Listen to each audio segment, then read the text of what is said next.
राहुल गांधी यांनी कामठीबाबत आरोप केले होते। आता कामठीचे काँग्रेसचे उमेदवार सुरेश भोर यांचंच मतदान 2 ठिकाणी नोंदणी झालेली आहे, ते व्हायरल झालेलं आहे। राहुल गांधी ज्यावेळेस हायड्रोजन बॉम्ब म्हणतात त्यावेळेस ती फुसकी त्या ठिकाणी लवंगी असते, हे आता सगळ्यांच्याच लक्षात आलंय।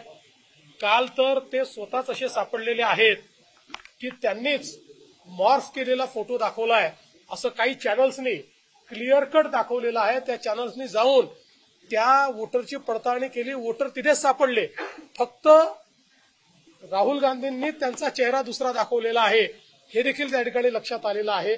त्यामुळे अशा प्रकारे हे जे काही राहुल गांधींचं काम चाललेलं आहे, कुठेतरी हा अजेंडा, हा जो काही आमचे वेगवेगळ्या आमच्या देशामध्ये लोकशाही योग्य पद्धतीने नांदू नये असा विचार करणारे जे आंतरराष्ट्रीय फोर्सेस आहेत, या फोर्सेसची विचारसरणी आणि राहुल गांधी यांची विचारसरणी हे आता एकत्र पाहायला मिळते आहे।